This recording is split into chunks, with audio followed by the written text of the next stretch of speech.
What's up, everybody? What's up, everybody? We are back. Back. We are back. It has been a considerable amount of time That's okay.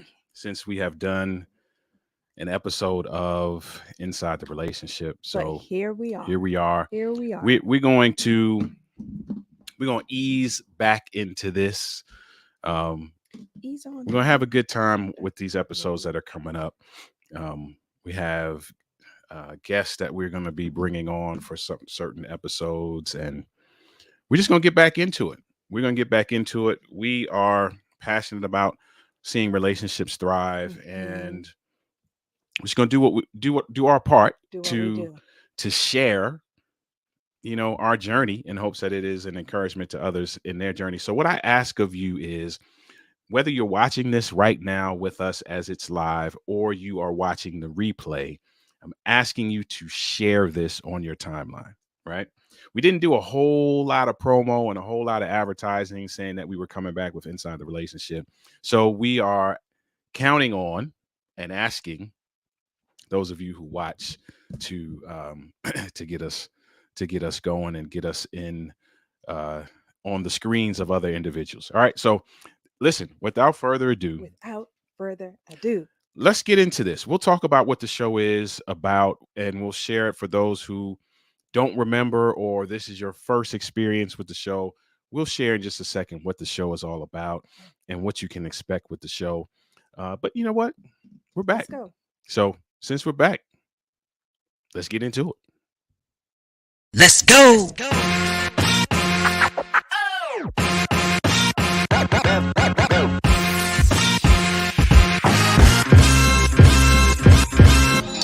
You're watching Inside the Relationship with Denise and Ollie. So sit back, relax, and let's talk about all things relationships. Hey, What's up, Inside the what's up? Relationship is back, We're and we back. are ready to talk about all things relationships. So listen, if you have never heard of this show before, that's fine, because we haven't done an episode of this in a really long time. But if you go to our YouTube channel, you can catch up on the older episodes of Inside the Relationship where we talk about all things relationships. So what can you expect from this show? We're just going to talk about relationships. Yep. We have several segments that we are going to go through for each show. We're going to do a media mix down where we talk about social media stuff or just things that we've read, articles that we feel like are, funny, sad, crazy, whatever the case may Interesting, be, yeah. interesting. We're going to talk about that. And then there's a question of the week every week. So let me just say this right now. We'll say it again during the question of the week segment. If you have a question that you Yeah. want answered Yeah. on this show, email your question. Well, that's the website. You should go there as well, but that's not what I was supposed to put up. Email your question to the email that's on your screen, Yep. because admin at yes, denali.org. because we have a question of the week segment where we take questions that have been asked to us or emailed to us or given to us by clients and former clients, and we will take the time during that segment to answer those questions. Then we have a segment that is entitled Marriage Minute. And that's where we're just going to share some things that we think are important for you to know as it relates to navigating your marriage successfully. And then we'll close it out with the last word. And that's going to be the show. That's Now, it. sometimes we'll have guests to come on and do the marriage minute. Sometimes we'll have guests to come on and do the question of the week and answer that question. Sometimes we'll have guests come on and do the last word. So that's the entire show. We're going to have a good time. In a If you're nutshell. familiar with the show that we do on Saturday nights, which is Have a Conversation After Dark, you already know that we want you to engage in the comments. Yeah. We want you It's always to. fun when we It's interact always with fun when y'all. you interact in the comments, right? So whether you're whether you're watching now or watching the replay, make sure you jump in the comments. All right. There's Have a Conversation After Dark that happens every Saturday at 10 p.m. We have been on a hiatus because we were traveling and we're doing some other things. And so we haven't hung out with you on a Saturday. So we're looking forward to this upcoming Saturday's show. All right. So there you go. That's the preliminary That's it. stuff. That's the preliminary stuff. We're going to get straight into the first segment. Let's talk about what's going crazy on social media. What are you gonna say? I was just gonna say, how are you doing? How am I doing? How are you doing? So, all right, since you asked, Oh, I'm be honest. I'm doing okay. okay. I'm doing okay. I am, if I'm being honest, there's a bunch of things that we want to begin doing. There's a bunch of things that we haven't done in a long time that we want to start doing. And there's some angst Okay. around that. Yeah, You know, that's there's some angst around that. But listen, we're gonna jump in and do what we can do, we're gonna do what we and can we're do. gonna see what God does. That's right. How about that? That's right. How about that? So, hey, listen, let's jump I'm into really this crazy excited to be story. here. All right. Go ahead. Sorry. It's time for the media mix down. Let's go.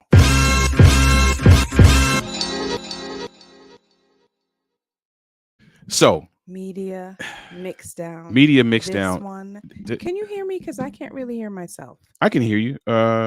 What mic are you on? You on this mic? Let me see. Yeah, that's better. That's better. Mhm. Okay. So here's what's the media mix down is crazy. Let me do this. It is crazy. I didn't put up this person's picture, but I think No, you don't need to. I don't need to put up the picture. No. Okay. All right. I won't put up the No, picture. you don't need to. So what's up, Dave Kennedy? David Kennedy is in the house. Hello, good evening. Make it Mr. happen. Listen, Kennedy. we're gonna do that, man. We're gonna do our part, and we're gonna watch God do his part. How about that? So media mix down. Mhm. Some of you may or may not be aware of this story. There is a story coming out of Arizona. Mhm.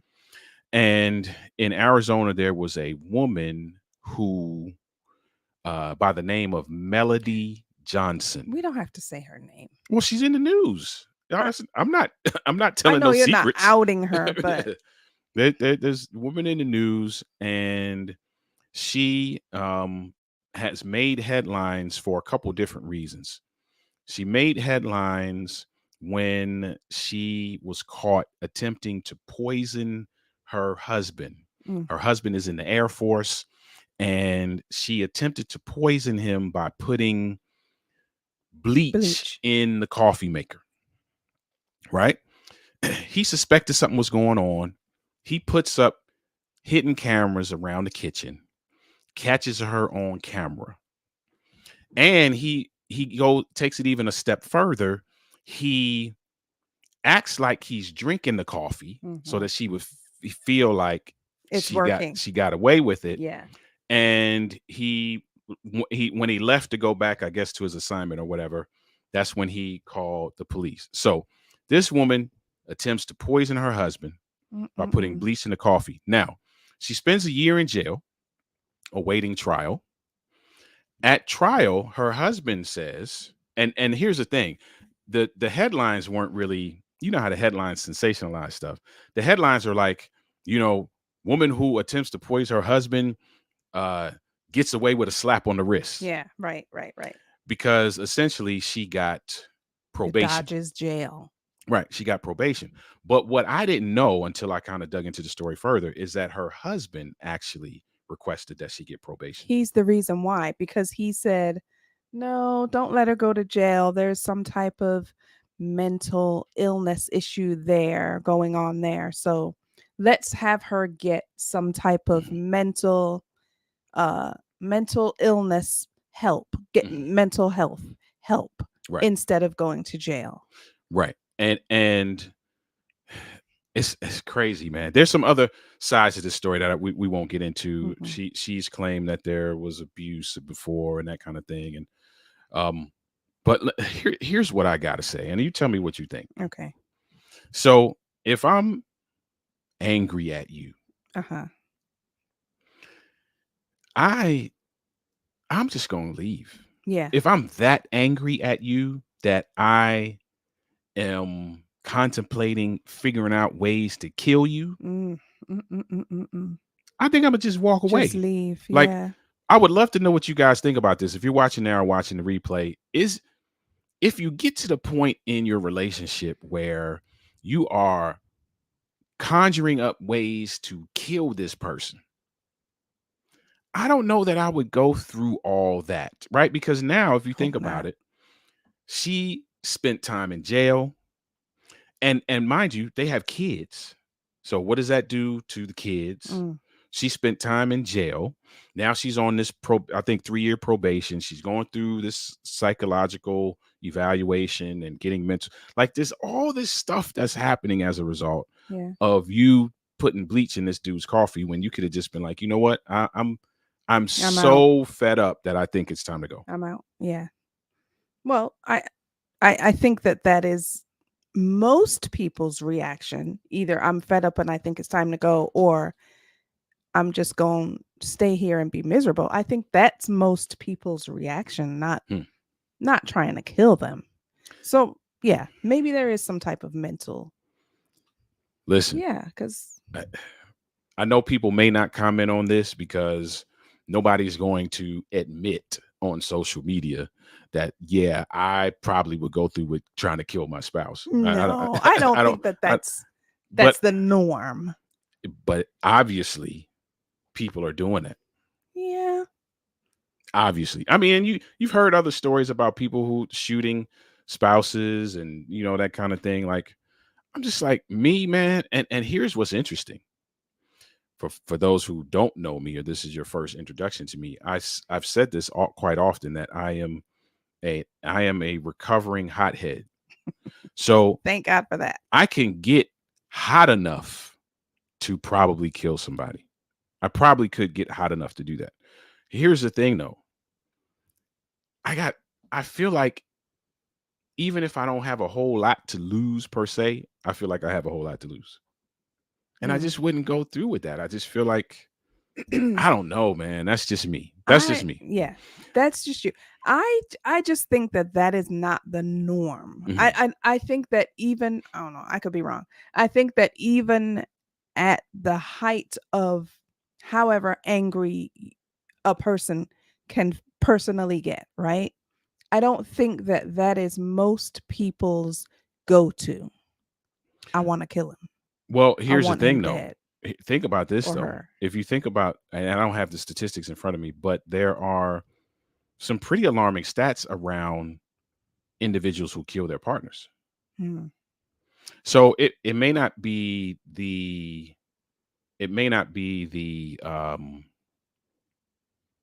what's the word I'm trying to think of?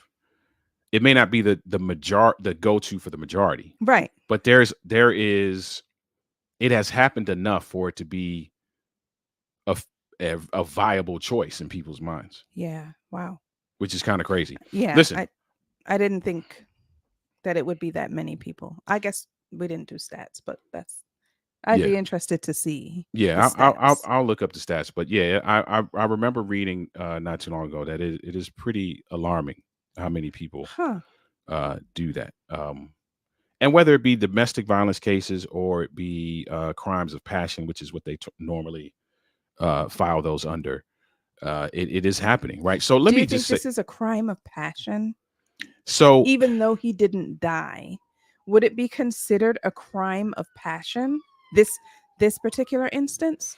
I think it would be a crime of passion, and especially if what she says is true, because there's some other reports here and there that say that she said there was abuse in the past Hmm. and other things. So we don't really know a whole. I'm sure things will unfold, but we don't really know a whole lot of the backstory that even got her to the place where she was trying to kill him. We know we're hearing the mental health thing because we're Yeah. hearing the husband's side, right? There's just some mental health issues, but I mean, what was going on prior to that? Right. Right. Um, We don't know. the couple has a child together. Number Mhm. one. Number two, they were already going through a divorce. That's the crazy thing to me. I'm like, you're already You're going already through a on your way divorce. out. Why are you Yeah. Why are you trying to kill the dude? Insurance. Life insurance. I don't know. I don't know. Listen, We can speculate. if you that angry, just walk. Just Just leave. leave. If you're that angry, just leave. Who knows? Who knows, right? That's it. So that's we can't say we can't say, where but people's minds are. right. And We what- can't say. Yeah. But I'm gonna say this: if you're that angry, you should probably leave.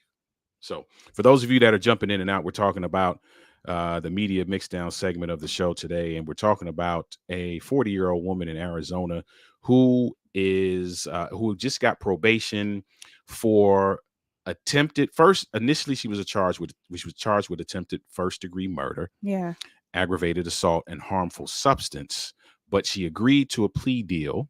Her husband also asked that she be put on probation so that she could get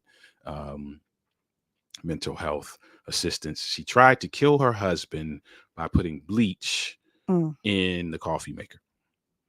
And And go ahead. I was just going to say, it's crazy that he thought to put cameras up, because he was like, this tastes funny. That's what it said in the article, was that he felt like the coffee tasted funny.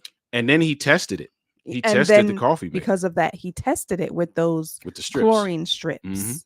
And that's how he realized or discovered that she was had to have been putting bleach in the coffee maker. Yeah. Because she knows that the article also said that she knew that he sets up the coffee maker every night so that in the morning he could just flip the switch, which several people do that. Instead of having to do all what you do to make coffee, just flip the switch and it automatically just does what it does. So yeah, that's crazy. Craziness, man. Craziness. What's crazy to me is I don't think I would have been able to keep it under wraps that I knew for that long. Like he did. Like as soon as I found out, I would be bringing it to you and be like, what is this? Yeah, why so you're trying to kill me now? Why are you trying to kill me? There's no way I would have been able to keep it to myself that I know she's trying to kill me. Let me just play along so that I can, bide her time and go to the police. I would not have been able to keep that under wraps. Yeah, because here's what's crazy, right? To speak to that, right? So initially, when you talked about him tasting it and something tasting funny, that happened in March. He went to the police, because they were in Germany, right? Yeah. He waited until they moved back from Germany to Arizona. Which was when did it Which say? happened in late June. And that's when he put the cameras up. When they moved back. So first tasted something tastes funny in March. In June, he puts the cameras up.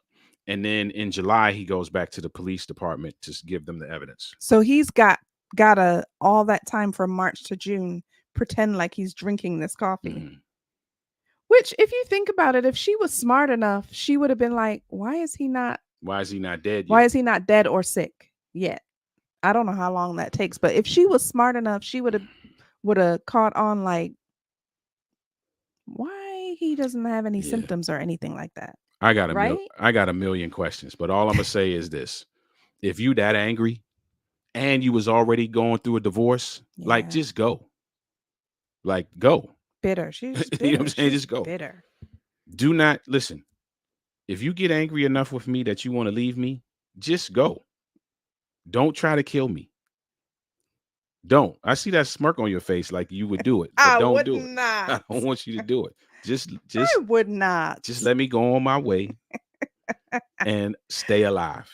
Just let me go on my way and stay alive. So listen, that's the media mix down. Let us know your thoughts. If you haven't heard of the story, go look up the story and let us know your thoughts, whether you're watching it live or watching in the replay.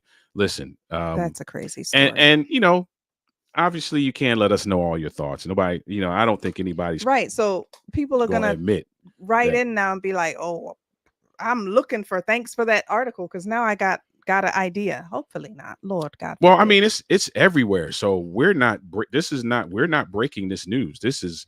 They're talking about this in other countries. Yeah, they are. They're talking about this. I watched some news from some news outlet in Asia, and they were talking about this story. So it is everywhere. It's everywhere. So, just walk away, guys. Just walk away. Sad.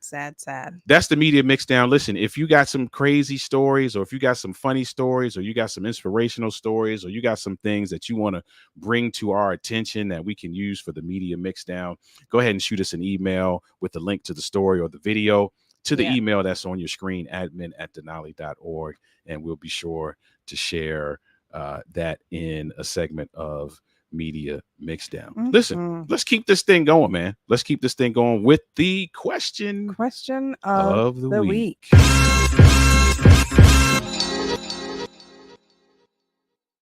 So today's question of the week is kind of a loaded one, Yeah. but we will kind of pick it apart a little bit. We don't have enough. We could probably do a whole entire show on this question because it is a loaded question. But the question is this: how can couples effectively navigate differences in communication styles Hmm. to strengthen their relationship? So I think well, of course, you got to know what your communication style is first Mhm. and your spouse's communication style. And I think what we always tell couples is whether it's, in the coaching in a session or if it's whatever at a conference, retreat, or whatever, what we always tell couples is once you know what the styles are, it's it's not so that you can use it to your advantage to be like, that's why you da because you're this type of communicator. Mhm. Like, not to finger point and make it seem as though it's the other person's fault, Mhm. like your communication or lack of communication or lack of effective communication. Once you know what each other's styles are, it's not that one is bad and one is good. Mhm. It's how do we work them together? So I think the best thing to do is to learn your spouse, understand how they like to be communicated to. Mhm.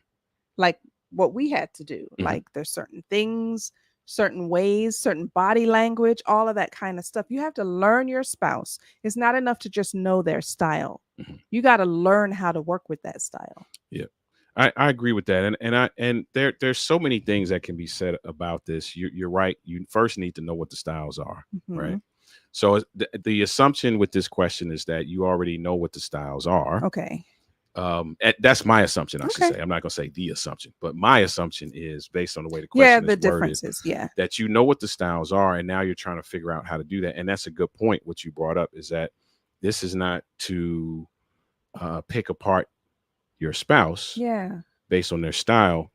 It's an opportunity now for you to craft some strategy around how you can bring out the best Mhm. in that style. Yeah. So here's an example that I give that I think will help answer this question. If I don't know how many sports fans we have out there, but I'm going to use a basketball analogy, right? So if I'm on a basketball team and I notice that my teammate is, completely on fire Mhm. from the right side. On fire. Every time he gets it on the right side and pulls up, he makes it every time, Mhm. right? So knowing that, the defense is always going to now try to push him to the left Yeah. because that will throw him off his game. Right. Me as his teammate, since I know that Mm. he is hot on the right side, Mhm. I will now craft plays or make sure that I position myself Yeah. so that he can position himself correctly Yeah. to always be in the spot where he's killing from. Right. Right. I'm not going to be like, hey, how come you ain't go to the left? How come you not behind me? How come you not setting picks for me? No. Yeah. We realize that he's hot. We're going to get him in that spot so that he can stay hot. And I think that's what we need to do as it relates to communication. Yeah. So to put that in communication terms, once you realize, for example, you realize that my style is a procrastinator. Mhm. I'm not very forthcoming when it comes to having serious, conversations that we need to have. Mhm. And so because you know that, you don't browbeat me, who you used to. You don't, you're not very shotgunny anymore, but you'll ask questions Mhm. which will make me have to say something. Right. Right? Mhm. That's what you mean, right? Yeah. Yeah. I said it. You set up strategy Yeah. that brings out the best in that person. Mhm. Now, you got to have conversations about it. Mhm. You can't let this can't be guesswork, because although you may guess and get it right, Right. the time that it takes for you to guess and get it right, Mm. you could just have a conversation and say, hey, listen, how can I bring out the best Yeah. in what you do? I've Yeah. recognized and realized that this is what you do and this is what I do. Mhm. What can we do now that allows for the best to come out? Yeah. And I think that, like I said, it's a loaded question. There are definitely ways, specific ways that can Mhm. take place based on specific needs. So if we knew what the two styles were, we could give some specifics around Right. how to navigate those two styles. So say, for example, you said like I'm a shotgun, you're a procrastinator. Procrastinate. Yeah. We've learned some ways to navigate that, Mhm.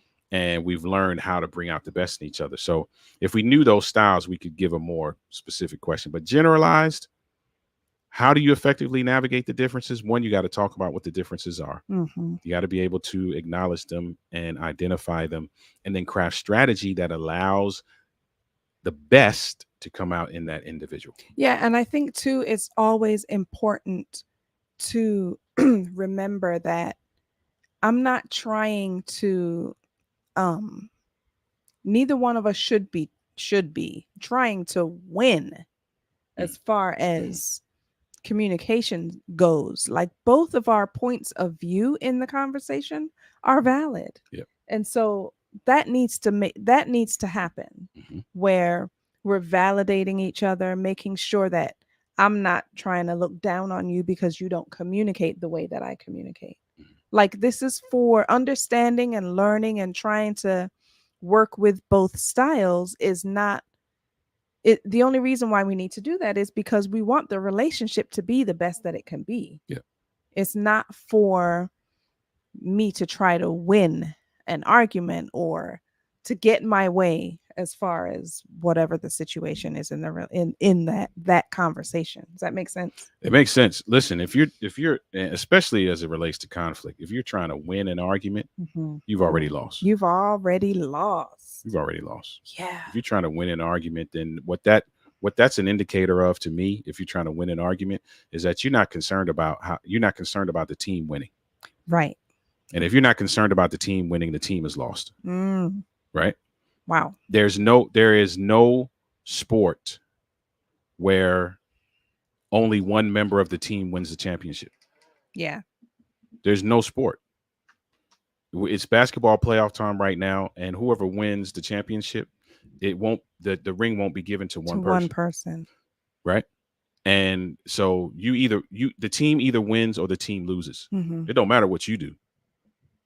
Right? And that's evident. And I'm Yeah. going to use a basketball analogy again. You've seen many cases where Mhm.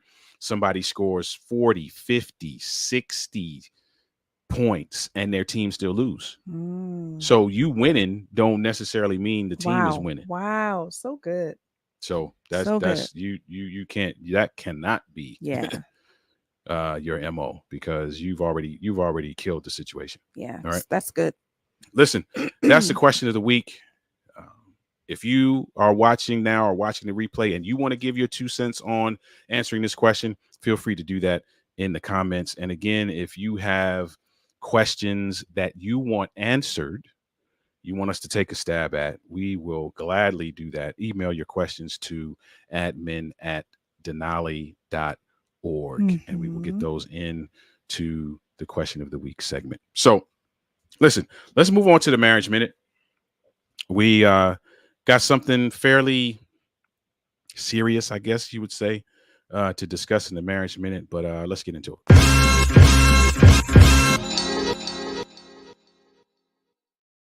So with the marriage minute today, we're looking at emotional, how can I say this? Emotional infidelity. Emotional infidelity. Yeah. Looking at emotional infidelity, and just looking at some ways, some signs, if you will, that indicate a relationship may be experiencing emotional infidelity. All right. Mhm. So we're familiar with what infidelity is, and often infidelity is talked about in the context of something physical. Mhm.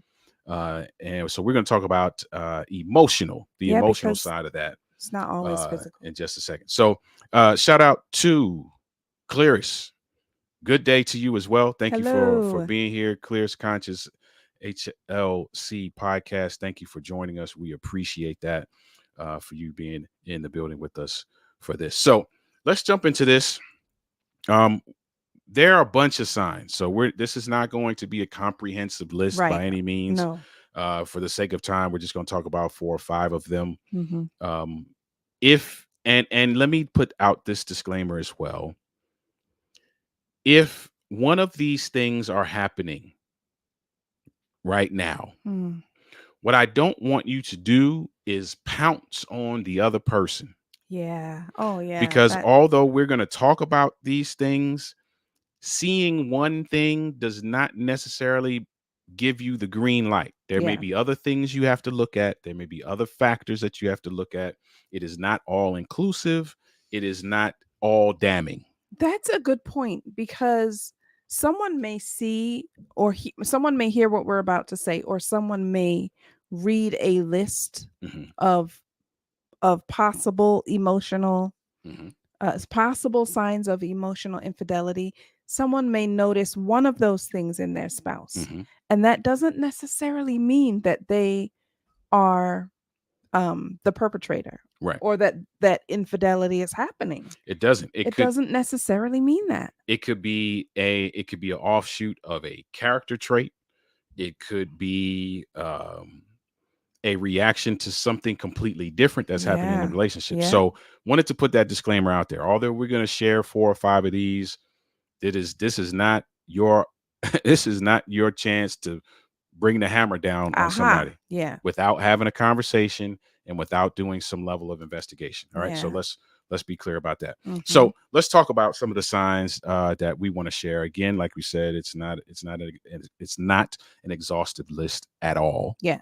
But we're gonna give a couple of them. The first one is emotional distance. Emotional distance. So if you notice that your spouse is just emotionally withdrawn, or you notice that the emotional connection is not there anymore, Mhm. and you notice that it appears that they are emotionally connected or getting emotional fulfillment outside of the relationship. Mm. Okay. Yeah. So that's a sign, and that's interesting. Getting emotional fulfillment outside of the relationship. And I know the question would be, how would I know Yeah. that they're getting emotional fulfillment? That's not a question that I can answer and say ABC will tell you that, Mm-hmm. but you have to know your spouse, right? And so if Right. there are things that would normally happen in the confines of your relationship that raise their mood, or that endear them to you, or Mm-hmm. that cause them to react a certain way that has a positive effect on you, Yeah.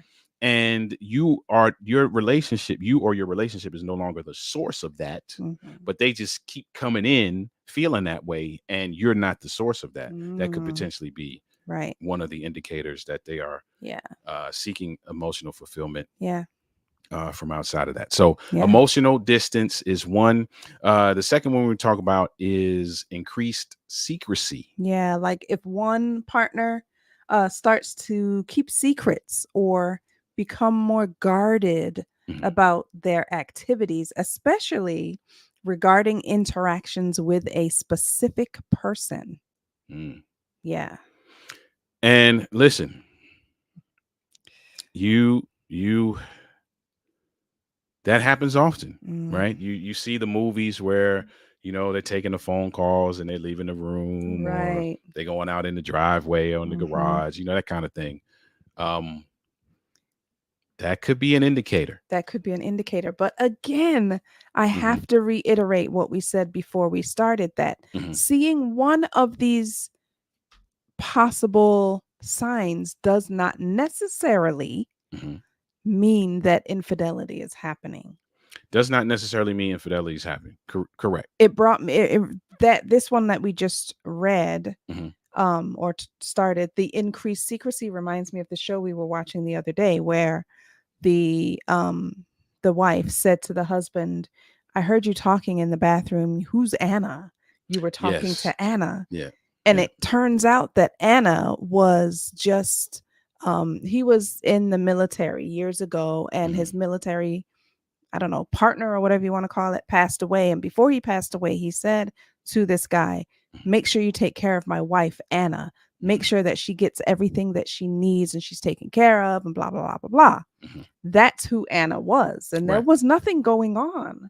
There's But nothing the going on. wife was like, "Who's Anna? I heard you talking in the bathroom to Anna." Mhm. You know what I mean? So it just doesn't necessarily always mean that something's going on.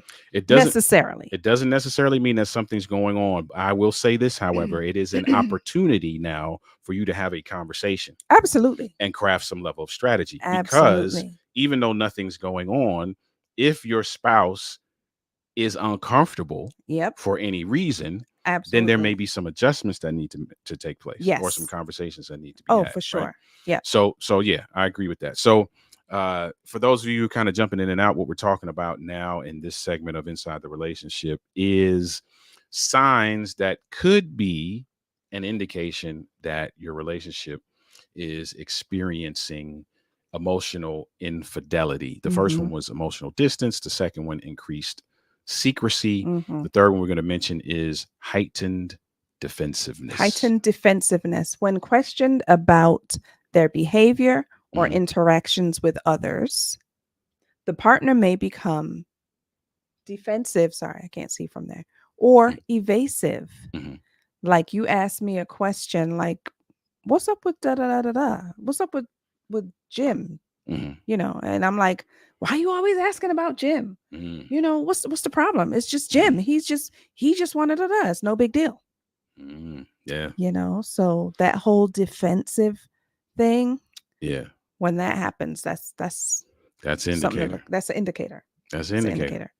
That's an indicator. And the last one we're going to talk. Well, no, it's not the last one. That was the third one. No, Right? that was the third We'll one. talk about two more. The next one, excessive communication. Now, when you first I'm read like, it, I'm like, what? How could that be a bad thing? Right. But excessive communication really in this context is with someone else. Excessive communication with someone else. Constant messaging or communication with a particular individual, especially outside of usual hours, Right.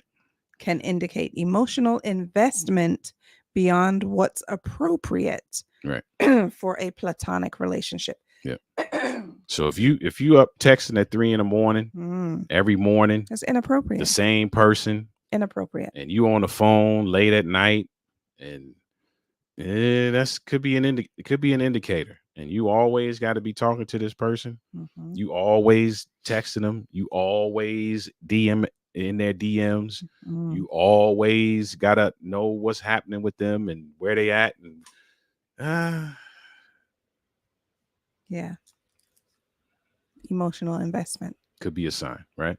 Yeah. And the last one we're going to talk about is decreased intimacy, which is kind of self-explanatory, right? If you no longer are doing it for this person, you no longer are winning this person's affection. Yeah.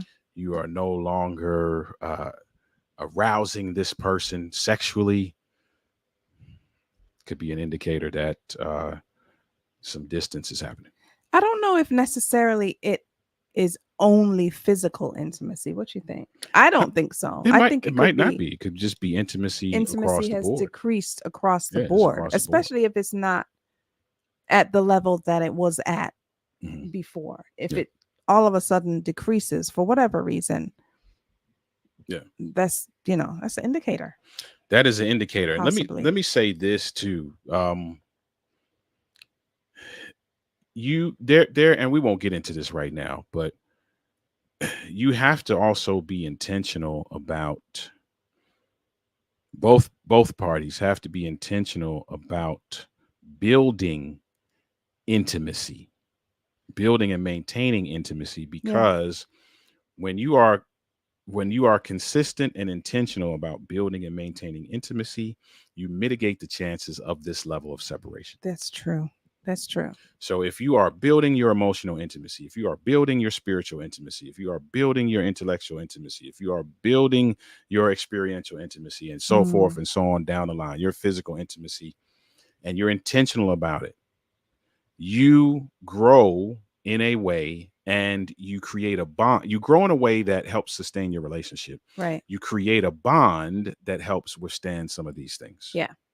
Right. I agree. And then now your spouse is more likely to be the go-to than someone else. Mm-hmm. So just a few things we want to share with you in the way of looking out for signs that could potentially indicate emotional infidelity. Now, do not go back to your spouse and say that Denise and Oliver said that you are committing infidelity. Do not go back to your spouse and say that. We're just showing you possible indicators.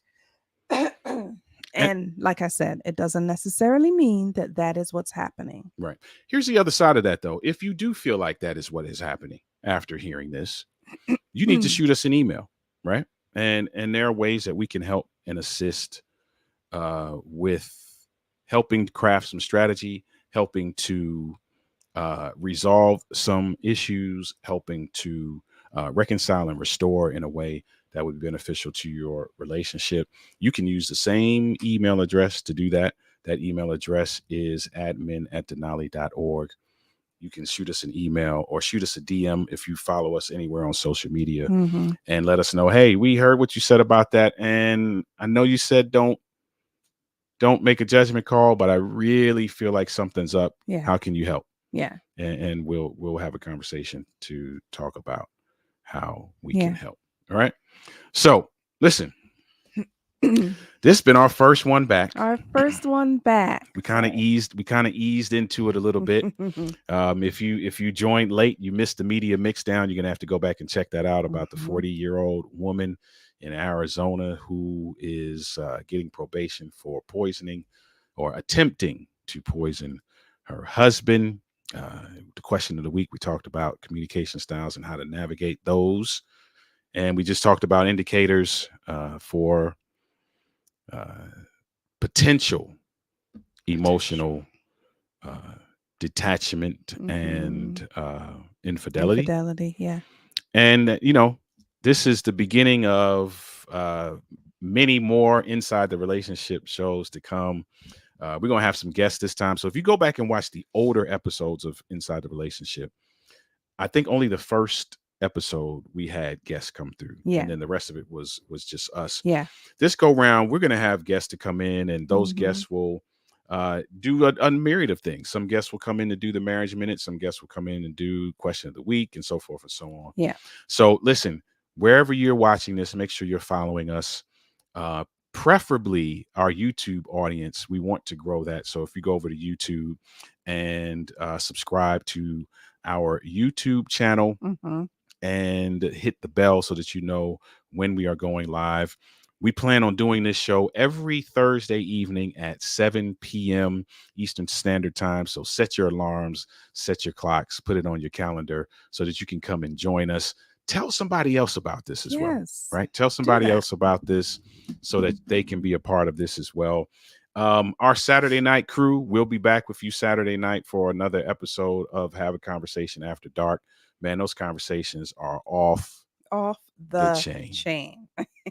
They are.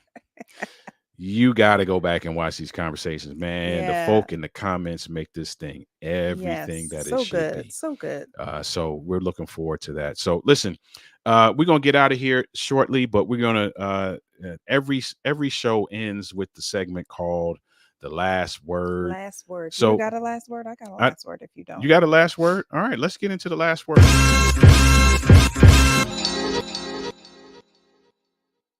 So here's the last word. I saw someone sent me an article.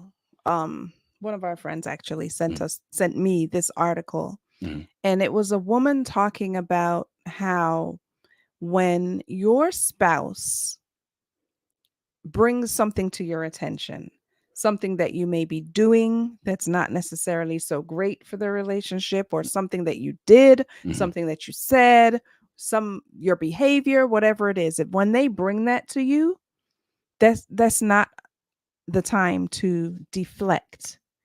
That's not be responsible for what it is that your spouse is bringing to you, even if you don't see it. then that's the time that you should have a conversation with your spouse and be like, I don't see that. Tell me more. What are you talking about? What do you think you see? Because number one, they could be wrong. So talk about it. But if they are correct, that's the time to own it. Own your whatever it is, your mistakes. Let's call them that. Own your mistakes so that you can start working on them, right? That's not the time to deflect and be like, well, I only did that because you did this. That's deflecting. Own your part in whatever the responsibility is. That's good. That's a good Own one. it. That's a good last That's word. the way that you grow, and that's the way that you make your relationship better. If you deflect, then that's going to bring conflict to the relationship, right? And you got a bigger hole to dig out You of. got a bigger hole to dig out of. So own your mistakes. It's easier to have a conversation, figure out where things went wrong, create a plan for success moving forward. Yeah. Own your mistakes. It's the same. You know what's crazy? And I know those of you who know us have heard me say this a million times, but I'm going to say it again. What's crazy is that these are principles that we use every day in our lives. Yeah. And every outside other of part. marriage. Yeah. In every other area, right? If you work a corporate job and something goes wrong, or you on a project and something happens and you didn't meet the deadlines, or the whatever it is, the benchmarks, you didn't meet them. Yeah. You're going to go back to the drawing board. You're going to determine and identify what went wrong, why it went wrong. And then you're going to come up with a game plan so that you can turn this thing around. Right. Same thing you need to be doing in your relationship. Just own it. Figure out why it happened. Yeah. Craft some strategy to ensure that it doesn't happen anymore. Because here's the thing. If your spouse is bringing it to you, you would hope that they're bringing it to you in love, right? And so it's just not the time. It's not what's the word? It's not an opportunity for you to deflect. If your spouse is bringing it to you in love, it's because they love you and they love the relationship and they want the relationship to be the best that it can be. Sometimes it's difficult to own our mistakes because we're embarrassed, we feel bad. But at the end of the day, if your spouse has your best interest at heart, and if your spouse has your relationship's best interest at heart, then you should know that your spouse is not doing it to be harmful. It's not doing it to hurt you. They're not doing it to make you feel bad. They're doing it so that we can get past all of this and be the best that we can be, the best versions of ourselves. Yeah. And since you said that, let me say this. Oh, you should be bringing it to them in love. Absolutely. You should be bringing it to them because you have their best interest at heart. You should not be bringing it to them like a hammer. You should not be bringing it to them like an arrow. You should not be bringing it to them in a way that would cause them to be defensive. Yeah. There's responsibility on both sides. Yes. If one has the responsibility to own what's being brought to them, the other has a responsibility to make sure that it is being brought to them in a way that doesn't back them in a corner. Yeah, that's true. So it's a two-way street. Yeah. Figure out what's going on. Figure out why it happened. Craft strategy so that it doesn't happen anymore. All right. Listen, I think that was a great first one. That was a great first We one. kind of eased back into this thing, right? So those of you who are not familiar with who we are, we didn't introduce ourselves in the beginning because we just figure, our inside the relationship family would come back. Our names are there. Our names are there. We're Oliver and Denise Marcel, authors, speakers, and coaches in the relationship building. And for me, men's enrichment spaces, and for my wife, single moms. And it is, we're going to be done in just a moment. Just a moment. Just hold on for a second. The camera's going to go off in just a second. Just a second. We are passionate about all things relationships, and we want to see your relationship thrive. And we hope that through these episodes, these Inside the Relationship episodes, that you will get some nugget, some piece of information, something that will cause you to look inside your relationship, make the adjustments, or see that things are going well and continue to enjoy the journey. All right. Yeah. So listen, thank you for being a part of this. Those of you who are watching now, Please let us know in the comments that you saw it and checked it out. Mhm. Give us your thoughts about the various segments today that we went through. Share this with somebody else so that we can get this in front of the eyes of other people. And don't forget, if you have questions that you want us answer on on the show, let us know. If you have a topic that you want us to address on the show, let us know. Let us know. We'll probably do it. Indeed. You can email the email address that is on the screen right now. All right. So listen, with that being said, we're going to get out of here. That was another episode of Inside the Relationship. And there was something that we used to say we got to come up with a saying for this one. There was something we used to say all at the end of the other episodes, right? Something that Tabby gave us. You remember? Tabby gave us 1 + 1. Until your 1 + 1 is 1, you're not done. We'll see if we can come up with another one too as well. But that's awesome. Listen, blessings on you, family. Blessings on your relationships, your unions. If you are married, we pray that God will give you the capacity, give you the desire, give you the willingness, give you the knowledge and the wisdom that's necessary for you to build and maintain the relationship of your dreams. For those of you that are just coming in, make sure you go back and watch this, right? I especially would like to know what people have to say about the media mixdown. Definitely. All right. Yeah, that was a crazy one. Listen, blessings on you. We're going to get out of here. We'll see you next Thursday, same time, for another episode of Inside the Relationship. Good night, everyone. Peace. Great to be back.